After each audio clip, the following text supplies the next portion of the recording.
दोस्तों finally lockdown को लेकर एक ताजा रिपोर्ट और एक बड़ी खबर आ चुकी है कि 31 मई 2020 के बाद जून के महीने में लॉकडाउन कितने दिन के लिए लग सकता है और क्या छूट मिलेगी, क्या छूट नहीं मिलेगी। तो आज की ताजा खबरें और महत्वपूर्ण खबरें आपके लिए हाजिर हैं। दोस्तों आपको बता दें, लॉकडाउन के अलावा आज की बड़ी खबरों में आधार कार्ड, पैन कार्ड और पहचान पत्र को लेकर एक बड़ी खबर आई है पूरे देश भर के लिए। दोस्तों इसके अलावा आपको बता दें, जो भी CBSE के छात्र हैं उन लोगों के लिए भी एक बड़ी खबर आई है। इसके अलावा अगर आप सैनिटाइजर का यूज करते हैं अपने हाथों को साफ करने के लिए, तो एक और ताजा रिपोर्ट आई है आज की बड़ी खबरों में। तो इसके अलावा मास्क पहनने पर सरकार की तरफ से एक नया नियम आया है। दोस्तों इसके अलावा जो लोग आरोग्य सेतु ऐप चलाते हैं सरकार का या चलाने वाले हैं, तो उन लोगों के लिए दिल्ली पुलिस की तरफ से भी एक रिपोर्ट आई है। तो दोस्तों बहुत सारी ऐसी खबरें हैं जो कि आपके लिए बेहद ही महत्वपूर्ण है और इन सभी खबरों को आज हम आपको अपने इस वीडियो में फटाफट से बताने वाले हैं। तो वीडियो को ध्यान से आखिर तक देखें ताकि कोई भी जानकारी मिस ना हो। बस वीडियो में आगे जाने से पहले आपसे छोटी सी रिक्वेस्ट है कि आप इस वीडियो को लाइक कर दें, शेयर कर दें, क्योंकि आपका लाइक शेयर करना ही हमारी मेहनत का फल होता है। तो आइए बिना देर किए चलते हैं सीधे आज की पहली बड़ी खबर की तरफ। और आज की पहली बड़ी खबर में फटाफट से आइए सबसे पहले आपको बता देते हैं चीनी बीमारी का बिल्कुल ताजा अपडेट। तो जैसा कि आप देख सकते हैं अपनी स्क्रीन पर कि पूरी दुनिया भर में चीनी बीमारी के टोटल मरीजों की संख्या हुई 58,54,308। आपको बता दें इन 58 लाख मरीजों में से अब तक ताजा रिपोर्ट के मुताबिक 3,59,842 लोगों की जान जा चुकी है। इसके अलावा 58 लाख मरीजों में से 25,39,970 लोग ठीक हो चुके हैं। तो दोस्तों ये ताजा अपडेट था पूरे दुनिया भर का। लेकिन आइए अब एक नजर डालते हैं अपने देश यानी कि भारत के आंकड़ों पर। दोस्तों आपको बता दें, चीनी बीमारी को लेकर भारत का हाल बिगड़ता ही जा रहा है। जैसा कि आप देख सकते हैं PTRnews.com की तरफ से चीनी बीमारी का ताजा अपडेट आपकी स्क्रीन पर है कि बीते रोज लगभग 24 घंटे में 7200 से ज्यादा नए मामले सामने आए हैं चीनी बीमारी के। दोस्तों आपको बता दें कि इस बढ़ोतरी के बाद चीनी बीमारी के टोटल मरीजों की संख्या अब भारत में 1,65,362 हो गई है। दोस्तों साथ ही में आपको ये भी बता दें कि बीते रोज लगभग 24 घंटे में 250 लोगों की जान गई है और इसके अलावा 3,039 लोग ठीक भी हुए हैं लगभग 24 घंटे में। तो ताजा रिपोर्ट के मुताबिक अब तक भारत में चीनी बीमारी से मरने वालों की संख्या 4710 हो चुकी है, यानी जल्द ही ये आंकड़ा 5,000 के करीब पहुंच जाएगा। इसके अलावा भारत में अब तक ताजा रिपोर्ट के मुताबिक 70,788 लोग ठीक हो चुके हैं। तो अब जिन लोगों का इलाज चल रहा है अब उनकी संख्या 89,853 है। दोस्तों साथ ही में आपको बता दें कि बीते रोज लगभग 24 घंटे में दिल्ली में पहली बार ऐसा हुआ है कि 1024 नए केस आए हैं। बात करेंगे आज के अगले बड़े खबर की। तो यहाँ क्वारंटीन का नियम का पालन ना करने पर अब लगेगा जुर्माना। जी हाँ, जैसा कि आप जानते हैं कि अभी बहुत सारे लोग एक राज्य से दूसरे राज्य जा रहे हैं, लेकिन जब वो दूसरे राज्य जाते हैं तो वहाँ पर उनको क्वारंटीन होना पड़ता है 14 दिन के लिए। लेकिन बहुत सारे लोगों के जाने से जो क्वारंटीन की जगह थी अब वो भर गई है। इसीलिए सरकार ने अब ये उपाय अपनाया है कि लोगों को ये कह दिया जाए कि वो लोग अपने घर के अंदर ही क्वारंटीन की तरह रहें, यानी कि घर से बाहर ना निकलें। जो भी लोग क्वारंटीन कर रहे हैं तो उनके बर्तन वगैरह भी अलग हो, लेकिन लोग घर जाने के बाद अपनी मर्जी से रह रहे हैं और नियम का पालन नहीं कर रहे हैं तो ऐसे व्यक्तियों के लिए 2,000 रुपए के जुर्माने का प्रावधान किया गया है। अगर गलती दूसरी बार की गई तो फिर घर के क्वारंटीन को छोड़कर असली वाले क्वारंटीन सेंटर में डाल दिया जाएगा घर से दूर। आपको बता दें फिलहाल ये फैसला मध्य प्रदेश की सरकार ने किया है, लेकिन आने वाले दिनों में ये फैसला देश के और भी राज्यों में आ सकता है। बात करेंगे आज के अगले बड़े खबर की। तो सिर्फ 10 मिनट में मिलेगा पैन नंबर। वित्त मंत्री ने लॉन्च की इंस्टेंट पैन सर्विस। जी हाँ, केंद्र सरकार ने अब पैन कार्ड बनवाने के नियमों को और आसान कर दिया है। अब आपको एक क्लिक पर सिर्फ 10 मिनट में आपको अपना ई पैन और पैन नंबर मिल जाएगा। जिस तरीके से पहले आपको ऑफिस के चक्कर काटने पड़ते थे या लंबे समय तक इंतजार करना पड़ता था और लंबे लंबे फॉर्म भरने पड़ते थे, अब वो आपको नहीं करना होगा। बस आपके पास आधार कार्ड होना चाहिए, लेकिन आपके आधार कार्ड के साथ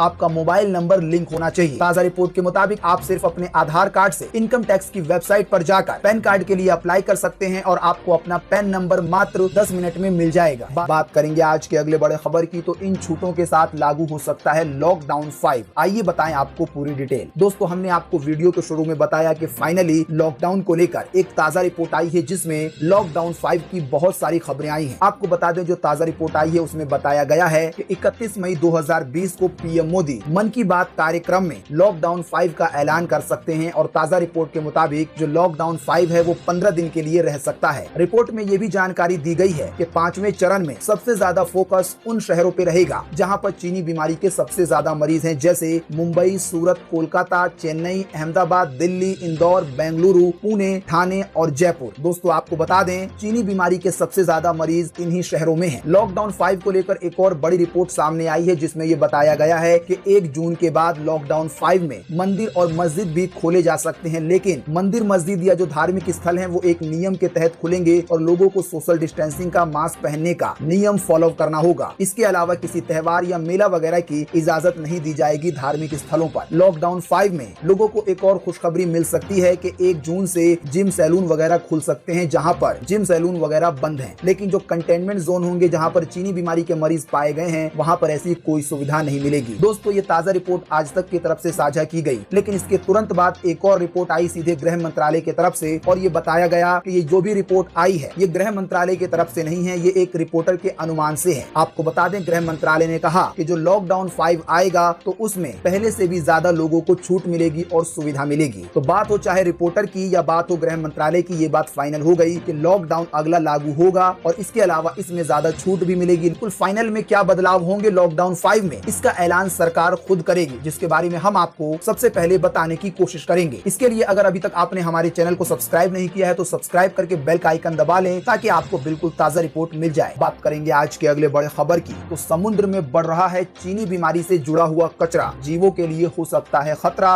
और आने वाले दिनों में इंसानों पर भी पड़ सकता है इसका असर। जी हाँ, ताजा रिपोर्ट के मुताबिक पुराने इस्तेमाल किए हुए सर्जिकल मास्क, इसके अलावा ग्लव समेत कई सारी ऐसी चीजें समुद्र की तटों पर देखने को मिल रही हैं। आपको बता दें, ऐसी संभावना जताई गई है कि इससे जो समुद्री जीव हैं उन पर खतरा बढ़ सकता है। दोस्तों, अगर ये चीनी बीमारी इन सभी चीजों से अगर जीव में भी फैलती होगी तो बहुत बड़ी परेशानी आ जाएगी। फिर जो समुद्र के जीव हैं या जो भी समुद्र की खाने की चीजें हैं वो भी सुरक्षित नहीं रहेंगी। बात करेंगे आज के अगले बड़े खबर की। तो मास्क नहीं पहनने पर और सार्वजनिक स्थान पर थूकने पर अब लगेगा 500 रुपए का जुर्माना। जी हाँ, सरकार की तरफ से एक बड़ा ऐलान किया गया है चीनी बीमारी को रोकने के लिए कि अब अगर कोई बाहर निकलेगा और उसने मास्क नहीं पहना है या सार्वजनिक स्थान यानी कि घर के बाहर कहीं पर भी वो जाता है और थूक देता है तो उस पर 500 रुपए का जुर्माना लगाया जाएगा। अगर वो दोनों ही गलती करेगा तो उस पर 500 यानी कि 1000 रुपए का जुर्माना लगेगा। आपको बता दें, फिलहाल ये नियम हरियाणा सरकार की तरफ से आया है। दोस्तों, अगली खबर बताने से पहले आपके लिए एक बड़ा सर्वे और एक बड़ा सवाल। अगर आप इसमें हिस्सा लेंगे और इस सवाल का जवाब देंगे तो इससे बहुत कुछ पता चल सकता है पूरे देश भर के लिए। जैसा कि अभी हमने आपको बताया एक ताजा रिपोर्ट के मुताबिक 31 मई के बाद जो लॉकडाउन 5 लागू होगा तो उसमें मंदिर मस्जिद यानी कि धार्मिक स्थल खोले जा सकते हैं। तो आप हमें इसी वीडियो के नीचे कमेंट बॉक्स में कमेंट करके बताएं कि चीनी बीमारी के इस दौर में धार्मिक स्थलों का खोलना आपकी राय के हिसाब से सही होगा या गलत होगा। तो फटाफट से अपना जवाब इसी वीडियो के नीचे कमेंट बॉक्स में लिख डालिए। बात करेंगे आज के अगले बड़े खबर की। तो लॉकडाउन सफल है तो चीनी बीमारी के संक्रमण क्यों बढ़ रहे हैं इतने ज्यादा? जी हाँ, ये बड़ा सवाल राहुल गांधी की तरफ से पूछा गया है भाजपा से। राहुल गांधी का कहना है कि अगर लॉकडाउन इतना ज्यादा कामयाब हो रहा है सरकार के मुताबिक तो चीनी बीमारी के मामले पहले से भी इतने ज्यादा क्यों बढ़ रहे हैं। बहुत सारे ऐसे लोग होंगे जिनके मन में ये सवाल जरूर आता होगा कि लॉकडाउन लगने के बाद चीनी बीमारी के मामले और ज्यादा ही बढ़ रहे हैं। तो अब देखते हैं इस पर सरकार का क्या जवाब आता है। बात करेंगे आज के अगले बड़े खबर की। तो टिड्डी की बिरयानी भी खूब चाव से खाते हैं लोग। 90 दिनों में अपने आप मर जाती हैं ये टिड्डियां। चीनी बीमारी के बाद, लॉकडाउन के बाद और चक्रवाती तूफान के बाद भारत पर एक और संकट है, वो है टिड्डियों के दल का। आपको बता दें, ये एक तरह के कीड़े होते हैं जो कि फसलों को चट कर जाते हैं और इनका झुंड अगर बहुत बड़ा किसी एरिया में पहुंच जाए तो इससे इंसानों को भी परेशानी हो सकती है। लेकिन आपको बता दें, एक ताजा रिपोर्ट आई है कि टिड्डियों की बिरयानी भी खाई जाती है। इसके अलावा भारत के कुछ हेल्थ एक्सपर्ट कहते हैं कि टिड्डियों के कई सारी रेसिपी बनती हैं और इन्हें खाने से जो भी दिल के बीमारी के मरीज होते हैं उनको फायदा होता है। इसके अलावा ये जो खून में कोलेस्ट्रॉल होता है उसे भी घटाता है। बात करेंगे आज के अगले बड़े खबर की। तो चुनाव आयोग की फर्जी वेबसाइट बनाकर 5000 लोगों को ठगा, आपको है सावधान होने की जरूरत। जी हाँ, हाल ही में एक नया मामला सामने आया है जिसमें एक ठगी को गिरफ्तार किया गया है। दोस्तों, आपको बता दें, जो आरोपी था वो लोगों से वोटर आईडी के रिन्यू करवाने के नाम पर 500 रुपए लेता था, लेकिन इसी बीच इसका भांडा फूट गया। अब इस ताजा रिपोर्ट में आपके लिए जो बड़ी खबर है कि आप कभी भी अगर किसी भी सरकारी वेबसाइट पर जाएं तो उसके लास्ट में ये जरूर देखें कि gov.in लिखा हो। बात करेंगे आज के अगले बड़े खबर की। तो पुलिस ने पाकिस्तानी आरोग्य सेतु ऐप से किया सावधान। जी हाँ, पाकिस्तान के हैंडल्स ने भी आरोग्य सेतु एप्लीकेशन बनाया है। ये आशंका दिल्ली पुलिस की एक चिट्ठी में जताई गई है। इसमें स्पेशल ब्रांच के सीनियर अधिकारी ने ऐसा इनपुट मिलने की बात कही है जिससे ये पता चलता है कि पाकिस्तान की तरफ से भी रिपोर्ट के मुताबिक आरोग्य सेतु ऐप जैसा ऐप बनाया गया है। इसीलिए पुलिस वालों को या जवानों को सावधान किया गया है कि वो लोग आरोग्य सेतु ऐप डाउनलोड करने से पहले बिल्कुल पूरी तरीके से वेरीफाई कर लें कि वो भारत का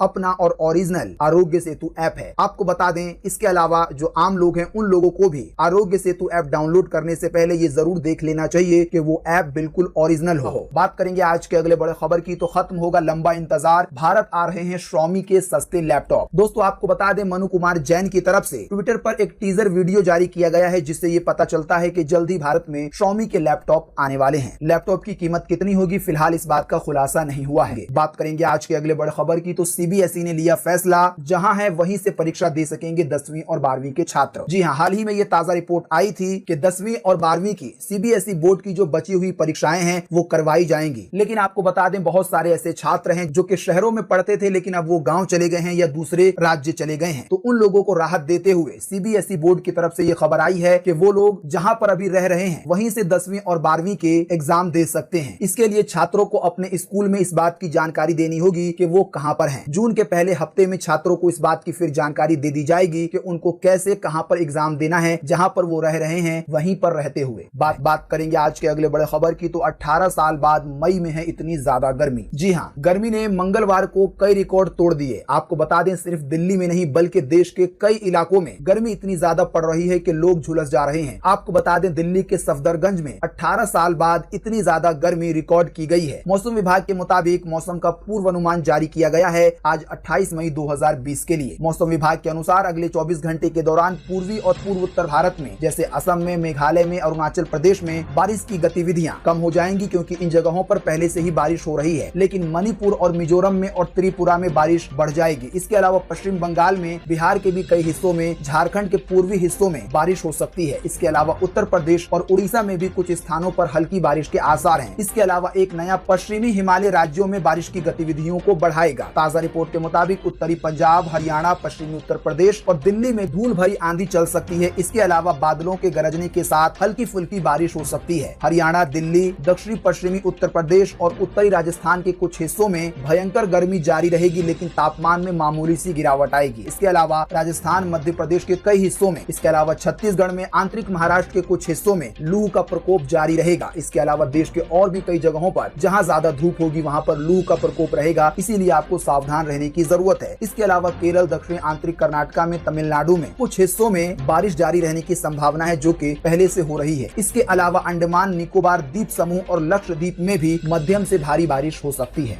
बात करेंगे आज के अगले बड़े खबर की, तो कैसे खतरनाक हो सकता है सैनिटाइजर। जानिए कब यूज करना है, कितनी बार यूज करना है और कितनी मात्रा में यूज करना है। जी हाँ, जैसा कि आप जानते हैं, चीनी बीमारी को रोकने के लिए सैनिटाइजर एक अहम भूमिका निभा रहा है। लेकिन आपको बता दें, बहुत सारे ऐसे लोग हैं जो कि बहुत ज्यादा सैनिटाइजर का इस्तेमाल कर रहे हैं। तो आपको बता दें, जो सैनिटाइजर है वो आपके लिए खतरा बन सकता है, क्योंकि जब आप सैनिटाइजर का इस्तेमाल करते हैं तो आपके शरीर में या आपके हाथ पे जो अच्छे बैक्टीरिया होते हैं और जो बुरे बैक्टीरिया होते हैं, ये दोनों को ही मार देता है। हालांकि अच्छे बैक्टीरिया शरीर में रहना जरूरी है। सैनिटाइजर का ज्यादा इस्तेमाल करने से आपकी सेहत को काफी ज्यादा नुकसान हो सकता है, इसीलिए आपको साबुन वगैरह से ही हाथ धोना चाहिए। विशेषज्ञों की तरफ से कुछ नियम आए हैं कि आपको कैसे इस्तेमाल करना है, कब इस्तेमाल करना है, कितनी मात्रा में इस्तेमाल करना है। तो ये जो ताजा रिपोर्ट है आप इसे एक बार जरूर देख लें। इसके लिए हम आपको इसी वीडियो के नीचे डिस्क्रिप्शन में एक लिंक देंगे। बात करेंगे आज के अगले बड़े खबर की, तो आधार, पैन, वोटर आईडी को सोशल मीडिया अकाउंट से जोड़ने की याचिका पर विचार करने से सुप्रीम कोर्ट का इनकार। जी हाँ, अभी हाल ही में ये खबर आई थी जिसमें ये बताया गया था कि जल्दी लोगों को अपने फेसबुक को, अपने यूट्यूब को, अपने व्हाट्सएप को अपने आधार कार्ड से, पैन कार्ड से या वोटर आईडी कार्ड से लिंक करना होगा। और इसकी याचिका दाखिल की गई थी दिल्ली के हाई कोर्ट में। लेकिन आपको बता दें, दिल्ली हाई कोर्ट ने ये बात कहते हुए इस याचिका को खारिज कर दिया था कि लोगों की जानकारी फिर दूसरे देश पहुंच जाएगी। लेकिन दोबारा ये याचिका सुप्रीम कोर्ट में दायर की गई, तो सुप्रीम कोर्ट ने भी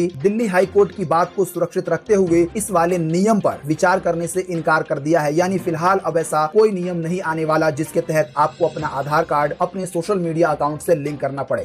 बात करेंगे आज के अगले बड़े खबर की, तो टिकटॉक की टक्कर में लॉन्च हुआ स्वदेशी ऐप मित्रों। 50 लाख लोगों ने किया है डाउनलोड। जी हाँ, जैसा कि आप जानते हैं, अब टिकटॉक को लोग धीरे धीरे छोड़ रहे हैं। गूगल प्ले स्टोर पर एक समय में टिकटॉक की रेटिंग 4.5 थी, लेकिन अब वो 1.6 रह गई है। आपको बता दें, मौके की नजाकत को देखते हुए भारत ही की तरफ से एक स्वदेशी ऐप मित्रों के नाम से लॉन्च कर दिया गया है, जो कि एक तरीके से बिल्कुल टिकटॉक का पूरा क्लोन है। 50 लाख लोग इसे डाउनलोड भी कर चुके हैं। इसके अलावा आपको बता दें कि Redmi 10X Pro भी क्वाड रियर कैमरे के साथ लॉन्च हुआ है, जो कि देखने में बैक पैनल से आपको बड़ा ही जबरदस्त लगेगा। आपको बता दें, इस फोन की कीमत लगभग 24,000 रुपए से शुरू है। तो इस फोन की भी अगर आप अधिक जानकारी चाहते हैं तो इसके लिए भी हम आपको इसी वीडियो के नीचे डिस्क्रिप्शन में लिंक दे देंगे। दोस्तों, इसके अलावा आपको बता दें कि इंडियन ऑयल में युवाओं के लिए नौकरी का शानदार मौका आया है। तो अगर आपके पास नौकरी नहीं है तो ये जो नई वैकेंसी आई है इंडियन ऑयल की तरफ से, आप इसमें ट्राई कर सकते हैं। वैकेंसी की अधिक जानकारी क्या है, आपको कैसे अप्लाई करना है, इसके लिए भी हम आपको एक प्रॉपर लिंक इसी वीडियो के नीचे डिस्क्रिप्शन में दे देंगे। तो ताजा खबरों के लिए हमारे चैनल को सब्सक्राइब कर सकते हैं। अगर आप सब्सक्राइब करते हैं तो बेल का आइकन भी जरूर दबाएं। वीडियो देखने के लिए आपका बहुत बहुत धन्यवाद। Thanks for watching.